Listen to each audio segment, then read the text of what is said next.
Welcome to the Diversity Connector podcast, where we explore the rich tapestry of human experiences. I'm your host, Gertrude Mache, and I would like to acknowledge the traditional custodians of the country on which we meet today. I would also like to pay my respects to elders, past, present, and emerging, and together as we dive into conversations that bridge cultures, challenge stereotypes, and celebrate the unique perspectives each of us brings to the table. Each episode is a journey through stories and insights from a kaleidoscope of voices, each sharing their colorful narrative. Whether you're at home, on the go, or just anywhere in between, you're now part of a community that values understanding, inclusivity, and the beauty of diversity. So plug in your headphones, get comfortable, and let's connect through the power of our shared stories. Welcome, and thank you for joining us on the Diversity Connector podcast. Hello, everybody, and welcome back to the Diversity Connector. This is Gertrude Mache here in beautiful Melbourne, Australia. And today I am graced with yet another fascinating guest. Welcome, welcome, welcome to our tribe. As you know, the Diversity Connector is bringing you stories and voices from people from all four corners of the globe. Today's interview's focus is going to be about the power of education. Now, a lot of you know that I come from Zimbabwe. And education was the key that got me out of poverty. I come from a family of 5, and I was gifted to 2 amazing parents who knew that if they educated their children, we would get out of poverty. I was born in a village with no electricity, no running water, but my parents made sure that I got private education from day one. It wasn't because they were rich, but they were rich in how they thought about how they could change our lives. So from the age of 6, my mother taught me how to use my hands.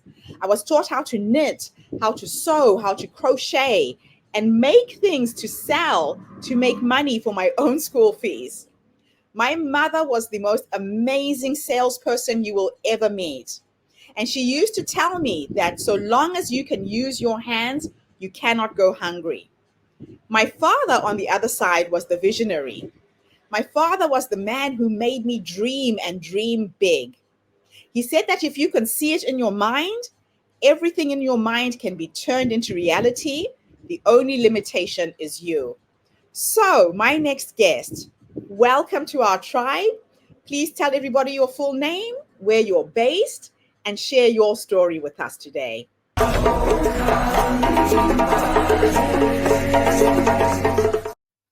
Hello, well, I'm Dr. Amber Williams, and I'm the Vice Provost for Student Success at the University of Tennessee in beautiful Knoxville, Tennessee.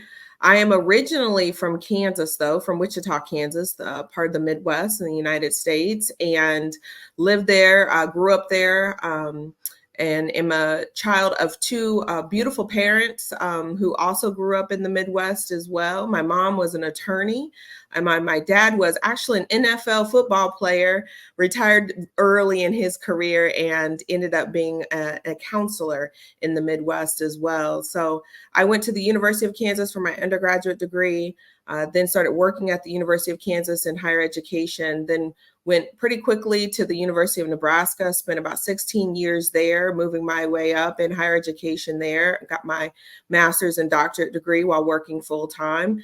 And 4 years ago, I came to Knoxville and have the privilege of being the inaugural Vice Chancellor or Vice Provost for Student Success at the university. So I'm so grateful to be here today and grateful to have this conversation with you to talk about the power of education. Your story is just amazing. Wonderful to hear all the wonderful characteristics that your parents instilled in you and are still vivid today. So can you share your journey in higher education leading to your expertise in student success and enrollment and management? Yeah, so I think I have a fun story because one of the things that I always say is that every interaction matters. meaning that you don't know what's going to happen in a person's life. And there's these sometimes very small, powerful moments that make a big deal. And so for me, when I was an undergraduate student at the University of Kansas, I was looking for a part-time job. This was back in the day when they had job boards. So I was up on the wall looking for a job, and a woman comes out and she starts chatting with me. And I was probably 20 years old, so I was a little spicier than I am today. But she starts chatting with me. In my mind, I'm like, why is she talking to me and asking me all these questions? But she was asking me all these questions about what I wanted to do with my life and how I was going to get there. And I just was so taken back. Well, come to find out, she was the director. Her name is Dr. Gail Rooney. She was the director of the Career Services Center.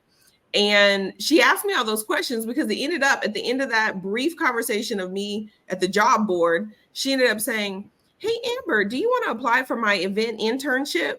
Why, yes, I do. And so I ended up working for her in the Career Center for 1.5 years. And wow, she was so pivotal to my career. And she's the one who introduced me to higher education. I didn't even know there were jobs in higher ed, to be honest with you. I mean, I saw people on campus, but I hadn't really connected the two. And she's the one that said, you know, Amber, have you ever thought about working in admissions? And I said, well, what is admissions? She explained it to me, and I said, sure, I'll go over there. So I went over, applied for an admissions counselor role, which is the role that recruits all over the state of Kansas. And I recruited across the country, and I loved it. I mean, I loved everything about it. I think that what I loved so much about it was that I had the opportunity to be creative, get to meet people, connect with people, but the job also really pulled in a lot of data driven, like being strategic. And those are my strengths, is really connecting with people as well as being strategically driven by data. And so the two together, I just enjoyed it. And that's how I fell into higher education, was through Dr. Rooney introducing it to me. How do you incorporate diversity and inclusion principles in your strategies for enrollment and student recruitment? Yeah, so I fundamentally believe that as an institution, you shouldn't recruit or admit a student to your university if you are not going to provide the structures that they need to thrive. And so I think that if you start with that kind of philosophy, then the rest of it doesn't matter. I mean, support every single student, no matter who they are, what their background is, support them and provide them the resources they need to graduate. I think of it this way, and I say this a lot. When I was the director of admissions, it was my responsibility to recruit graduates of the institution, not first-year students. And so that's just another way of saying creating conditions where they thrive. So as the vice provost for student success here at UT, I take an approach where we start off trying to create help students build their confidence and their resiliency to navigate challenges on our campus. We also let students clearly know that we have high expectations of them, but I also want them to know that I know those expectations can be met. However, it is upon us as an institution to make sure that they have the structures to ensure that they can meet those expectations. And that's our responsibility. So for me, when you talk about diversity and inclusion, I think of it less as unique groups and more about creating the environment where every student feels like they belong, that they're valued, and they're empowered to be at their very best. Yeah. And that's kind of how we've approached the work on our college campus. Now, you talked a little bit about veterans when we were talking earlier. Yes. Share what you've done for the veteran community at your campus. Yeah, so when I got here, and this is a great example to think about how to create an environment where all students feel valued and inspired to be at their best. When I got here, I sat down and met with veterans because we were looking at our data and we noticed that our veterans were not being retained at the levels that we thought they should. I mean, the reality is veterans come to our college campuses with so much experience and leadership and resiliency. And so to see that our veterans weren't staying on our campus was heartbreaking. So I sat down and met with our veterans to talk with them about their experiences on our college campus. And it was so interesting to hear them talk about their experience. And I'll give you just a couple of examples. One of the things that they mentioned was, you know, Dr. Williams will go into our very first math course or English course, whatever it would be. And the professor says to us, you know what, we're going to review the last year of your high school math in the first couple of weeks of the semester. Right. Well, think about that. If you're a veteran and you're, you know, maybe in your late 20s, early 30s, and you're in a classroom with a bunch of 18 and 19-year-olds, and you're told that you're going to review the last year of your math course, your high school math, that could have been 10 years ago for you. Yes. And how intimidating is that? And you automatically, they will start to have some imposter syndrome, like, I don't belong here. This isn't the place for me. Then let's say they want to get some support to prepare for that course. So they go to our learning assistance office and they get tutored by someone who's also 18 or 19 years old. How terrible is that? Like, you already feel some kind of way leaving your course. You're then, you know, strong enough to go use the resources and get more support. Yeah. And then you're being mentored by an 18 or 19-year-old and you're 30 years old. You know, that doesn't feel good. And so what we did was listen to our students and then take that information that they shared with us, because they were also talking about how challenging it was to get involved on campus. They were talking about how challenging it was to get resources outside of the 8 to 5 o'clock time frame. And so we listened to them and we put together a program called the Veterans Impact Program, where veterans come in as a cohort. They have an academic coach that's directly assigned to them. They have another staff member, an assistant director that coordinates events and things for them. And then they take courses together. We kind of match them up and pair them up in their courses so that they're not alone. And the learning assistants we've customized so that upper class veterans will mentor the incoming veterans. So they're being mentored by veterans who have taken the courses before and been successful. And I will tell you, it has totally revolutionized the experience for our veterans. They have events. So for example, we'll do family events for them where we'll get tickets to a baseball game and the whole family, including their children, can come. We've customized the orientation process so that the orientation process is also family driven and done during a time that makes sense just for veterans. And what we found is that our veterans are thriving now. And they're thriving because we listened to them. We listened to them and we took action and moved towards creating an environment where they can thrive. And I just think that at the core of any diversity and inclusion kinds of activities, it starts with listening and then trying to do the best you can with the information that you've learned. I love that.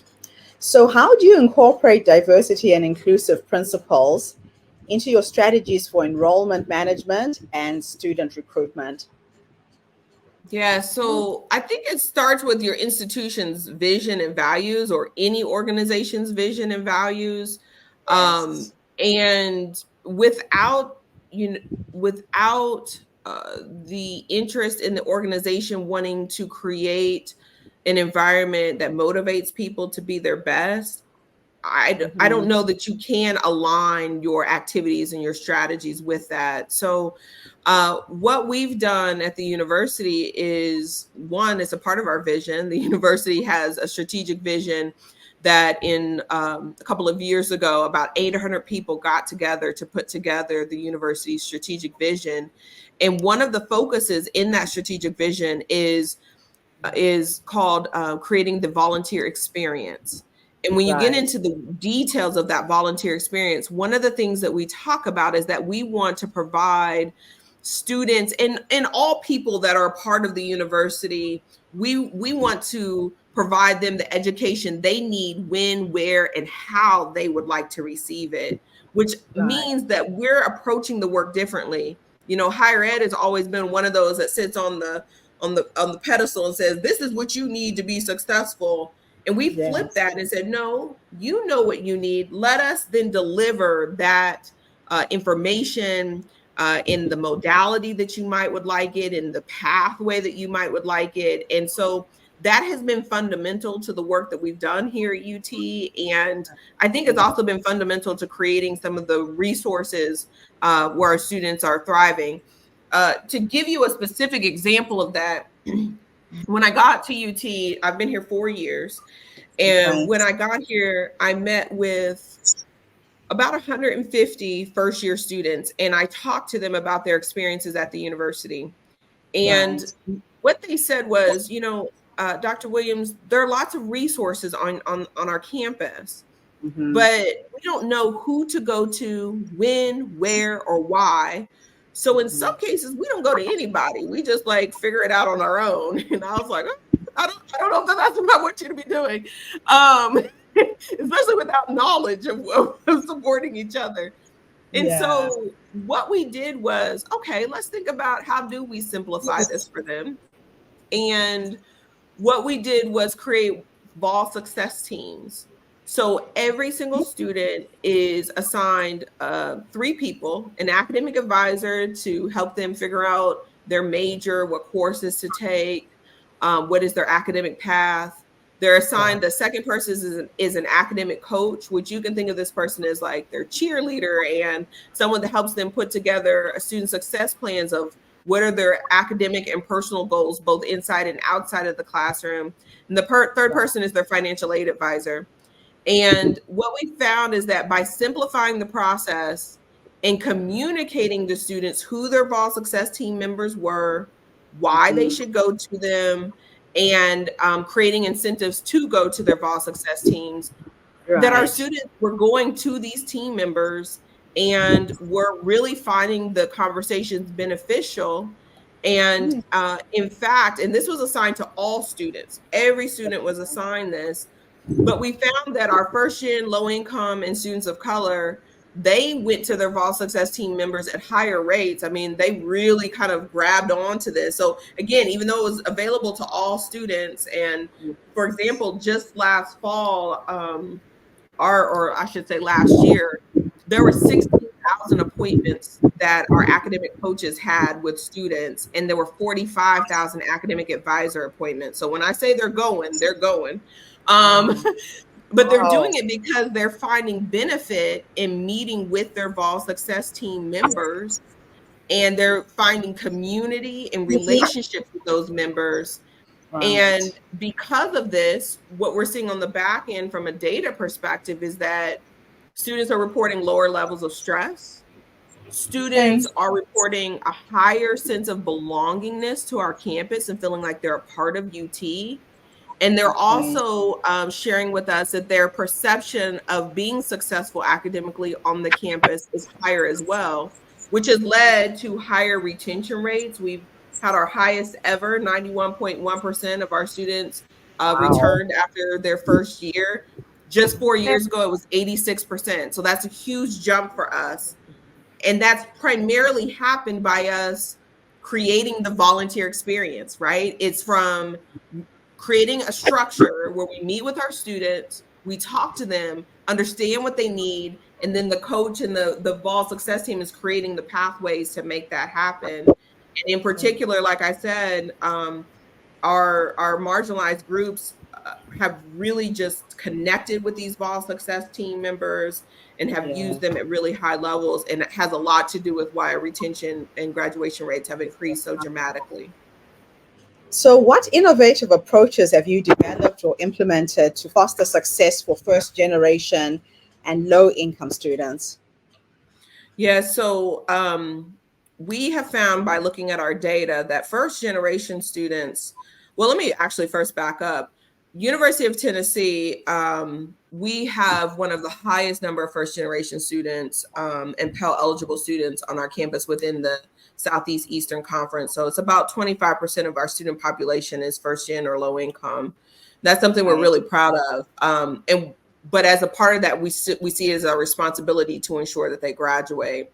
So we started looking at our data to understand what does the experience look like for first generation students and low income scholars. And what we found is that if we can get them through year one, then they tend to do quite well or very much on par with our continuing students beyond year one. So we have created kind of a program called UT Lead, which is really designed around empowering and connecting first generation students together. They take some classes together. We do some celebratory moments. They have their own orientation that they can come to. We have welcome back events. In fact, next week is the start of the spring semester, spring 24 semester. And so we're having a first gen welcome back event that we're going to be hosting. We have commencement events for first generation students as they graduate. We have all kinds of first gen celebratory activities throughout the year. And our goal there is to empower our students to know they can do it and that they can do hard things. That we know that they're walking a legacy or they're setting a legacy for their family. We're also connecting them to others and making sure they understand that they are not alone. And we're connecting them to first generation faculty and staff as well. So many of our events connect first gen faculty and staff with our students because students a lot of times will assume that their faculty and staff are continuing education scholars when in fact it's their first time too. So we're really proud that we have so many first generation students, and it's been fun to see our scholars connect in such a meaningful way. Oh, wow. I absolutely love this. So much progress. So how do you utilize data to create and assess effective student success strategies, especially for diverse populations? So I'm a pretty data-driven person. You've heard me drop different pieces of data along the way. I believe in quantitative and qualitative data to support any work that you're doing. And we have really invested in the infrastructure in order to support that sort of data assessment. Yes. As our retention rates have gone up and our graduation rates have gone up, one of the big reasons that has happened is that we created a program called UT Success Academy, which was originally designed to support and empower Black and Hispanic men.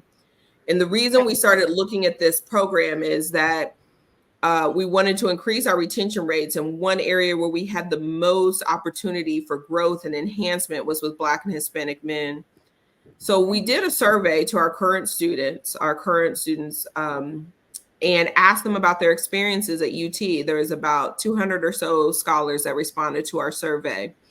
Right. And they told us a couple of things. They said that they didn't feel like they had the confidence to thrive at UT. They told us that they hadn't built the community that they thought they would build on the campus.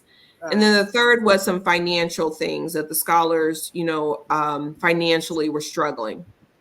Okay. So when we saw that data, it was a good starting point for us. And we started to look into some financial aid data, for example. And to be honest with you, we were struggling with what we were looking at through the university's lens of financial aid, of paying tuition, fees, room and board. And from what we could see, while there were some scholars who had some financial challenges, at the macro level, we didn't see huge financial challenges within this population.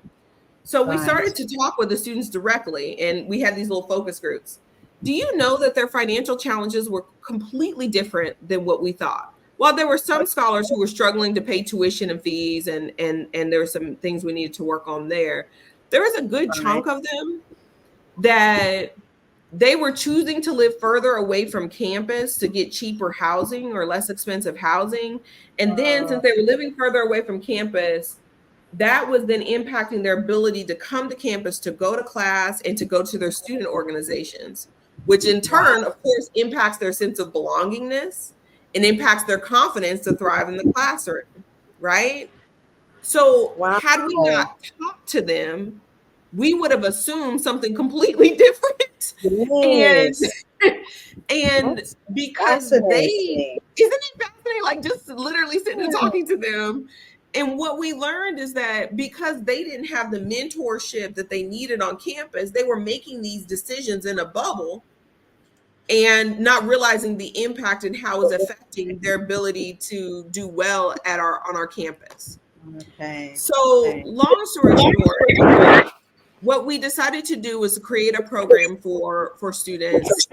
It's a 4-year program, and the reason we did 4 years for this program is because the population, unlike first gen students that was continuing to thrive if they made it past year one, that is not the case for Black and Hispanic men, and their graduation rates were just going down, down, down.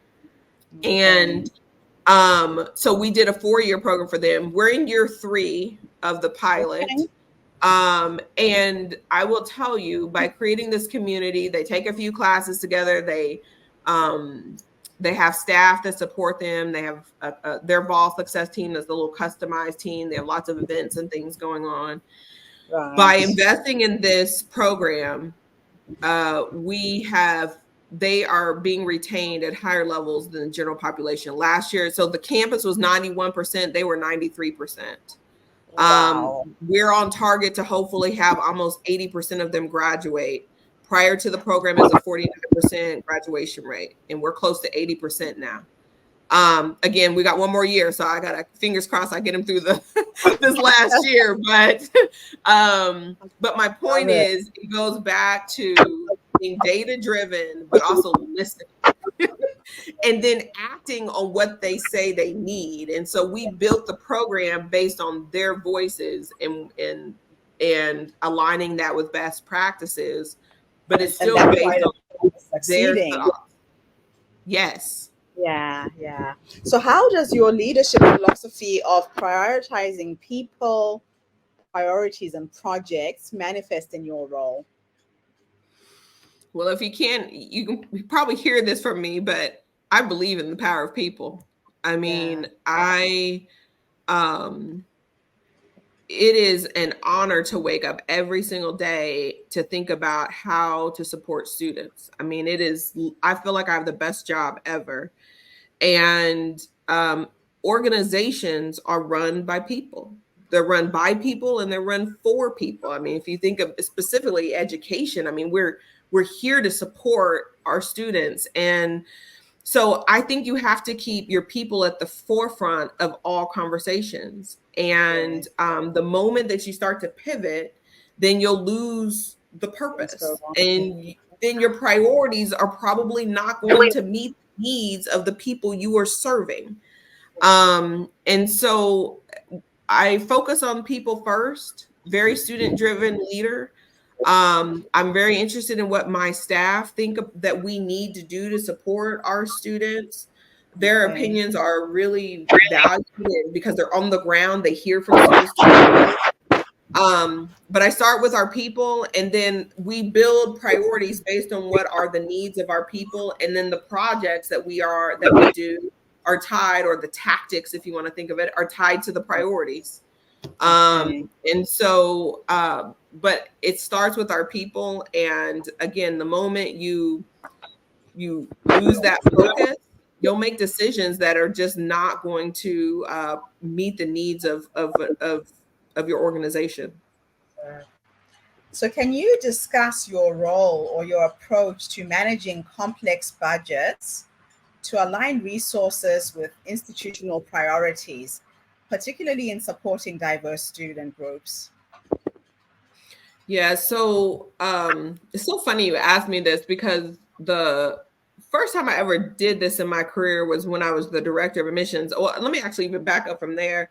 I remember when I was assistant director of diversity recruitment, I realized that I was going to have to make a decision in my career. Either I was going to, and this is kind of naive what I was thinking, but it's the reality. What I was thinking is, I thought I either had to be an advocate, which is what I was as assistant director of diversity recruitment. Like, I to walk in every day and be an advocate, an activist. That's a better way to frame it. An activist for diversity and inclusion. I mean, I'd go into meetings and I'd be there to talk about something non-diversity related, but because of my position specifically as assistant director of diversity recruitment, people are like, "Oh, Amber, are we talking about students of color today?" Like, no, I'm just here to chat. I'm here representing the Office of Admissions. And so I thought that I either needed to be an activist or an advocate, which an advocate to me is the person who has a seat at the table and who gets to make the budgetary decisions that align with the strategic goals. And I remember early in my career trying to decide which was I going to be because I was passionate about both. And I decided that I wanted to be the advocate and I wanted a seat at the table. And I felt like if there were going to be changes and if we really were going to empower every single person, that there was going to need to be leadership that had that at the forefront of their mind. So that's when I started going down the path of being an administrator and getting my degrees and the things that I needed to do to be that person. So when I became the director of admissions, I sat down with my new leadership team and we talked about our vision. And we were adamant that one of our goals was going to be create pathways for everyone to find a place at our university, at that university. And our decisions aligned with that. So the types of programs we invested in, the activities we did, all along down that path. So that was my first kind of approach to aligning budgets with strategic vision. And I've done that ever since. When I became the enrollment manager, it was the same thing. These are our goals. And one of our priorities is creating an inclusive environment. So how do we do that? And once I got here to the University of Tennessee, within the university's strategic vision, there's a section called vol is a verb. And that means vol is a verb, like as a volunteer, it is our responsibility to create the environment where people feel like they're cared for and they're loved and they're valued. And so again, as we have that strategic goal there, then we're aligning activities and creating these experiences for all of our students to feel like that they belong and that they matter on our campus. So I think the strategic vision has to state what's important to you. And a really strong leader will align how they spend their money with that strategic vision. Okay. So what are some examples of complicated transformational changes that you've led, and how have they impacted diversity and inclusive initiatives? Yes. I mean, I think I've alluded to all of them and some of the things that I've mentioned here today, but I was the inaugural vice provost here at UT. And so that comes with lots of opportunities and many challenges, and also doing it in the midst of a global pandemic was hard. I'm not going to sugarcoat it. Having said that the disruption of the pandemic allowed us to really focus in on those values that I talked about earlier, and to do what we needed rapidly to support our students. So all these changes that I've mentioned, whether it's the Veterans Impact Program, the Vol Success Teams for every single student. I mean, we have 35,000 students on our campus, and to have a Vol Success Team for every student, I mean, that's huge. I mean, that's just unheard of. To create the UT Success Academy, the UT Lead Program for first generation students, all that was done in the midst of a global pandemic. But how we were able to do it is because of the vision. We were all bought into the idea that our students are our first priority. And the best way I can say we did this is that it was a group of us. So while I was a leader and a facilitator of this, there were lots of people who were walking with me, marching with me, empowered with me to ensure that we were able to do this. And it all started with the strategic vision, but we also had a group of 52 people 26 were faculty on our campus, 26 were staff members, and we got together bi-weekly, really working through what we wanted this volunteer experience to look like. And the passion and ideas from each of these 52 people is why we were able to deliver on such an impactful transformational experience for our students. And I know I keep talking about the retention of being 91%, but it is very challenging to move a retention rate, extremely challenging. And it usually, if you look at college campuses, it usually takes 10, 15 years for it to happen. So for us to do that in 4 years really is a testament to the campus's commitment to students. But I think more importantly, that number represents people. Every single one of those percentages is 65 students. So every 1 percentage point is 65 students that we that we just supported and loved and cared for. And that in and of itself, I think keeps us moving and keeps us committed to the goal of ensuring everybody has what they need to do well on the campus. Okay. So how do you develop marketing and communications plans that effectively support enrollment growth while also catering for a diverse student body? Well, Gen Z, who we're primarily targeting at the undergraduate level, Gen Z is very market savvy. Okay. So they know when they're being marketed to. And so what we've tried to do is to be authentic, be who we are. And so when you look at the marketing of the institution, you'll see videos and things that say it takes a volunteer. And we talk about being a volunteer is to lead, to care for others, and to think big. And so I think about all that we've done in this short period of time, and it's all been about creating and empowering leaders, caring for yourself and those around you, and thinking outside of the box and thinking big. And so I think it's less about marketing and more about the culture you create on your campus. And that culture needs to clearly articulate who you are as a campus. And honestly, our students, each and every day, the experiences they have, that's the best marketing tool we have. So while we'll do the commercials and the Instagram posts and all those things, I mean, that's really, to me, is just, it has to be connected to an authentic experience that our students have. And the more we can build that, the better off we are. And your students will be your biggest advocates as well. Yes, they are. So how do you find gratification in collaborating across different groups within the university to achieve institutional goals, especially in terms of fostering diversity and inclusion? Mm-hmm. So universities are historically have been silos. I mean, everything's kind of done in its own little bucket. And I think the best part about my role is that it is in the middle of everything. So, you know, when you think about the well-being of a student, there's their academic well-being, their financial well-being, their mental and physical health, their ability to build community on the campus. And so if you want a student to succeed, you have to think of all those areas, which means you have to start to eliminate the barriers between those areas and really work together. So that example I gave earlier with the committee that we worked with of the 52 people, that was our ability to bring those barriers down and to bring people together.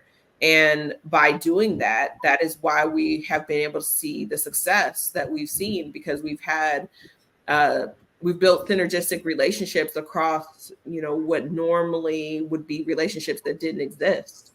Yeah. And our students deserve that from us. And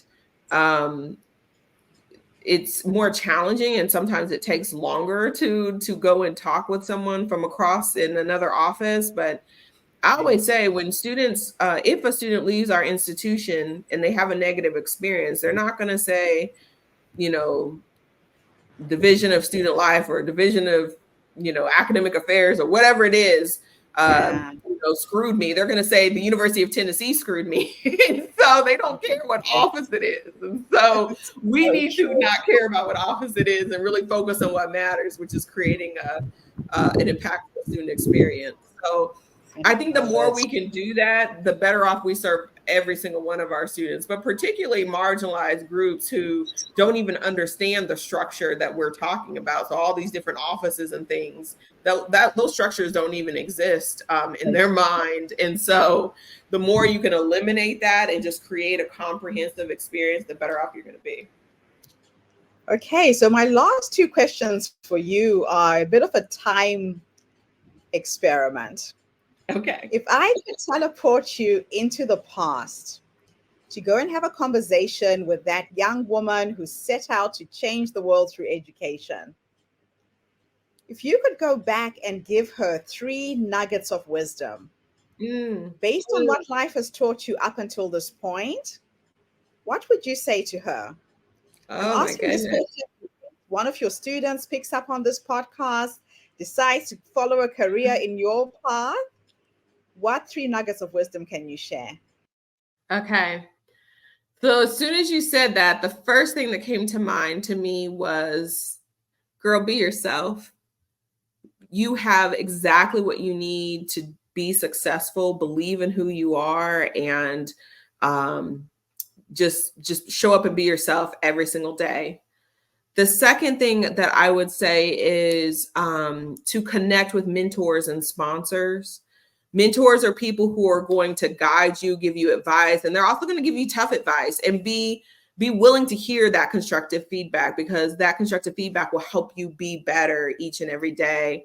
And sponsors are the people, in my opinion, who you maybe don't talk to them all the time, but they're the person who's mentioning your name or mentioning your work in a room where you're not even present. They are opening up doors for you. They're having you, inviting you to speak at a conference or to speak at an event or something. So sponsors and mentors are really important to help build your capacity and to help build your social network. And then the third thing I'm going to say is to always stay relevant. Make sure that you're reading about higher education, you're understanding what students need, you understand what challenges faculty and staff are having on our college campuses. Make sure you understand the data, both qualitative and quantitative, that is out there. But staying relevant has been really key to my career, and I think it's important for any leader to have a good pulse on what's happening nationwide and internationally. So again, the 3 things I would say is be yourself. You can do hard things, like just trust who you are.